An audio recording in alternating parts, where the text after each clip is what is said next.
बिस्मिल्लाहिर्रहमानिर्रहीम। अस्सलाम वालेकुम। मैं हूं वकास अली। कैसे हैं आप सब? खैरियत से होंगे। पिछली वीडियो में हमने पढ़ा था कि अलजेब्रिक सेंटेंस कैसे बनता है। उसमें हमने उस पर फोकस किया था कि अलजेब्रिक टर्म्स पर हमने 4 बुनियादी अवामल प्लस माइनस मल्टीपल और डिवाइड को अप्लाई किया तो हमारे पास अलजेब्रिक एक्सप्रेशन हासिल हुआ। फिर अलजेब्रिक एक्सप्रेशन में हमने 3 आइडेंटिटीज को अप्लाई किया, लेस देन, ग्रेटर देन और इक्वल को। तो फिर हमारे पास अलजेब्रिक सेंटेंस हासिल हुआ था और उसमें मैंने आपको बताया था कि हमारी अगली वीडियो होगी कि अलजेब्रिक सेंटेंस की टाइप्स कौन सी हैं। कितनी टाइप्स हैं? आमतौर पर हम इसकी 3 टाइप्स पढ़ते हैं, उन्हीं को आज हम इंशाल्लाह डिस्कस करेंगे। तो अलजेब्रिक सेंटेंस जो होता है उसकी हमारे पास 3 टाइप्स होती हैं। पहली किस्म है ट्रू सेंटेंस, और दूसरी है फॉल्स सेंटेंस, और तीसरी है ओपन सेंटेंस। अब जिन लोगों ने उस वीडियो को देखा था, पिछली वीडियो को, वो तो जानते हैं कि अलजेब्रिक सेंटेंस क्या होता है। जिन्होंने नहीं देखा वो पहले उस वीडियो को भी देखें और देखें कि अलजेब्रिक सेंटेंस क्या होता है। आज हम जो डिस्कस करेंगे अलजेब्रिक सेंटेंस की टाइप्स को, तो आमतौर पर हम अलजेब्रिक सेंटेंस की 3 टाइप्स को पढ़ते हैं, जिसमें सबसे पहले है ट्रू सेंटेंस। अब ट्रू सेंटेंस क्या होगा? जैसे आप देख रहे हैं कि मैंने यहाँ पर सिर्फ 3 एग्जाम्पल्स लिखी हैं जो कि ट्रू सेंटेंस के मुताबिक हैं। बेशुमार ऐसे सेंटेंसेस हैं जो ट्रू सेंटेंस हैं, बहुत सारे सेंटेंस आप बना सकते हैं। इसमें सबसे पहली एग्जांपल आप देखें, 4 + 3 = 7। सबसे पहले तो इसको देखें कि ये एक ऐसा अलजेब्रिक एक्सप्रेशन है जिसमें इक्वल की साइन इस्तेमाल हुई है। हमने देखा था कि वो एक इक्वेशन होती है तो अलजेब्रिक सेंटेंस जिसमें इक्वल की साइन इस्तेमाल हुई है।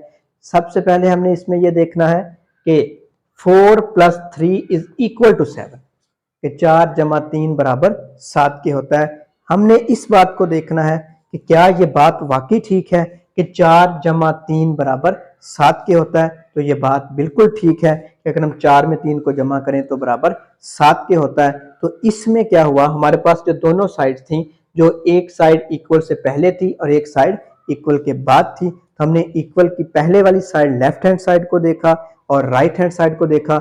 दोनों तरफ जो है था उसका वजन बराबर था, दोनों तरफ उसका जवाब बराबर था। तो ये हमारे पास एक ट्रू सेंटेंस बनता है।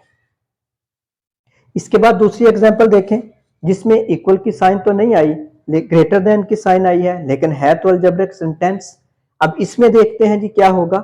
इसमें आप देखें तो एक तरफ वो कहता है, लेफ्ट हैंड साइड पे वो कहता है 5 + 2 > 6, कि 5 + 2 बड़ा होगा 6 से।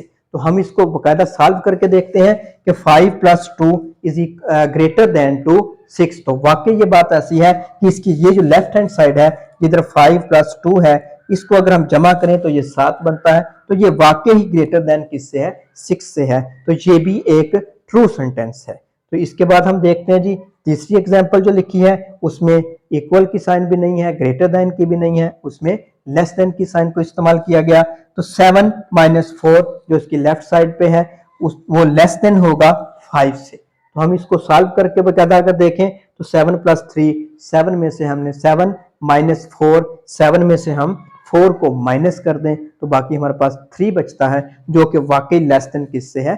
5 से है। तो ये तीनों सेंटेंस ऐसे हैं कि जो जिसमें अलजेब्रिक सेंटेंस की लेफ्ट हैंड साइड और राइट हैंड साइड का जवाब आपस में बराबर होता है। जवाब जो लेफ्ट हैंड साइड पे बनता है वही राइट हैंड साइड पे बनता है। तो ये ऐसे सेंटेंसेस को हम ट्रू सेंटेंस कहेंगे। इसके बाद हम आते हैं फॉल्स सेंटेंस की तरफ कि फॉल्स सेंटेंस कौन सा होता है, जिसका हम गलत फिक्रा कहते हैं। तो उसमें क्या होगा, उसी तरह पहले एक इक्वल की साइन को इस्तेमाल करके सेंटेंस बनाया गया है। तो इसकी हम लेफ्ट हैंड साइड को देखें तो 6 + 2 यानी कि 6 + 2 = 8 के होगा। वो कह रहा है कि = 7 है। तो ये अलजेब्रिक सेंटेंस, इसमें आप देखें तो इक्वल की साइन इस्तेमाल हुई है, इसमें देखें तो ग्रेटर देन की साइन है, इसमें देखें तो लेस देन की साइन है। तो ये है तो अलजेब्रिक सेंटेंस है, लेकिन ये कौन से अलजेब्रिक सेंटेंस हैं कि जिनकी लेफ्ट हैंड साइड और राइट हैंड साइड का जवाब आपस में बराबर नहीं होता। इन अलजेब्रिक सेंटेंसेस को हम कहेंगे कि ये फॉल्स सेंटेंसेस हैं, जिसमें इधर इसमें देख लें तो 6 + 2 = 7, तो ये बात गलत है। इधर 8 बनता है और ये 7 के इक्वल नहीं हो सकता, तो हम इसे कहेंगे कि ये कौन सा सेंटेंस है, ये फॉल्स सेंटेंस है। इसके बाद हम दूसरे को देखें जिसमें ग्रेटर देन की साइन का इस्तेमाल किया गया है। इसमें देखें तो 4 + 5 > 6। इसको हम चेंज कर लेते हैं, ये लेस देन कर लेते हैं अगर ये ऐसे अलामत हो तो, ठीक है जी। अब इसमें आप देखें तो 4 + 5, 4 और 5 को अगर हम जमा करें तो ये लेस देन होगा 6 से। ये बात तो गलत है कि 4 + 5 ये लेस देन नहीं होगा 6 से। 4 प्लस को 5 4 और 5 को प्लस करें तो ये 9 बनता है। ये लेस देन 6 से नहीं होगा, तो ये भी एक कौन सा सेंटेंस है, ये भी एक फॉल्स सेंटेंस है। अच्छा जी, इसके बाद हम देखते हैं कि 8 - 3, 8 - 3 बराबर होगा 5। अगर हम इसको कहें कि 8 - 3 इज लेस देन टू 7, इस साइन को हम चेंज कर लेते हैं जी। ये हमारे पास हम ग्रेटर देन लगा लेते हैं, ठीक है। तो इसको आप देखें तो 8 - 3, 8 में से 3 को माइनस करें तो बाकी 5 बचता है, तो वो कहता है 5 बड़ा होगा 7 से, तो ये भी उसका अलजेब्रिक सेंटेंस गलत है। तो है तो अलजेब्रिक सेंटेंस लेकिन ये फॉल्स सेंटेंस है। इसके बाद जो सबसे ज्यादा हमारे पास अलजबरे में चीजें इस्तेमाल होती हैं वो इस तरह की होती हैं, जिसमें हम इक्वेशंस को भी सॉल्व करते हैं, इन इक्वेशंस को भी, इन इक्वलिटीज को भी सॉल्व करते हैं। इसमें आप देखें क्या चीज होगी, इसमें उसने जो इसकी लेफ्ट हैंड साइड हमें दी है वो है 4x + 2, ये बराबर होगी, इक्वल होगी 7 के।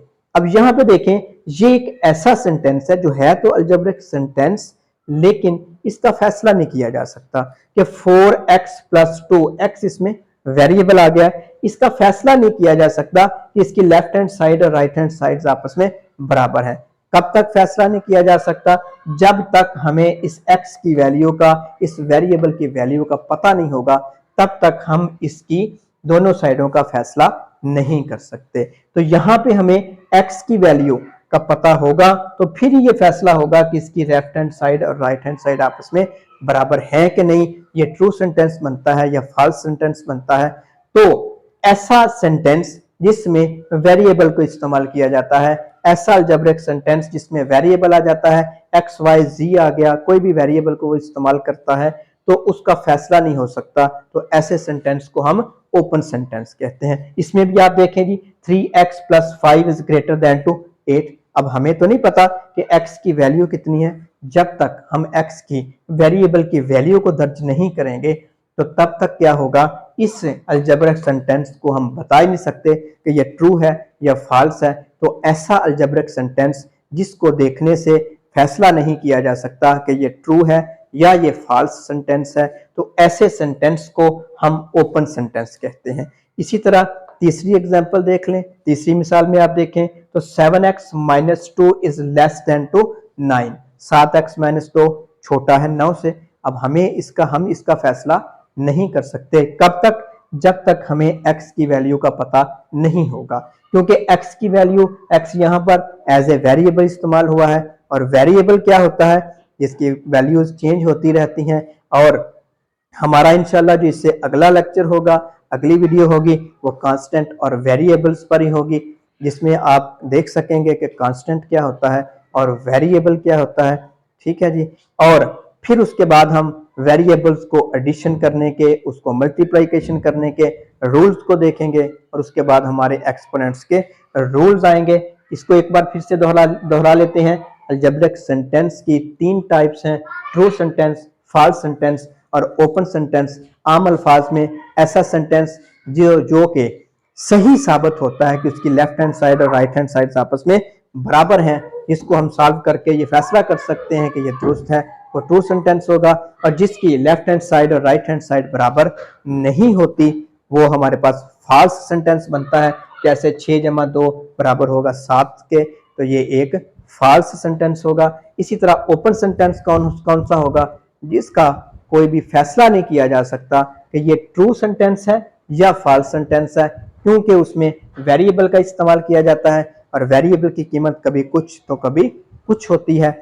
जब तक वेरिएबल की कीमत का पता नहीं चल जाता, तब तक हम उस सेंटेंस का फैसला नहीं कर सकते कि वो ट्रू सेंटेंस है या वो फॉल्स सेंटेंस है। तो ऐसे सेंटेंस को हम ओपन सेंटेंस कहेंगे। इंशाल्लाह जी अगली वीडियो अपलोड करेंगे, उसमें आप देखेंगे कि कांस्टेंट क्या होते हैं और वेरिएबल्स क्या होते हैं, और फिर उसके बाद हम देखेंगे कि वेरिएबल्स को आपस में प्लस माइनस मल्टीपल डिवाइड करने के रूल्स क्या होते हैं, कौन से वेरिएबल्स आपस में प्लस या माइनस हो सकते हैं। उसके बाद हम एक्सपोनेंट्स के रूल्स देखेंगे। ये रियाजी के कुछ अलजबरे के कुछ बुनियादी चीज़ें थी। इसके बाद हम इंशाल्लाह क्लास 6 से लेकर क्लास 10 के जो भी कंसेप्ट्स होंगे जिनको डिस्कस करना ज़रूरी होगा, इंशाल्लाह उसके लेक्चर्स बनाएंगे और आप तक पहुंचाएंगे। देखते रहें जी हमारा यूट्यूब चैनल। अल्लाह हाफिज़।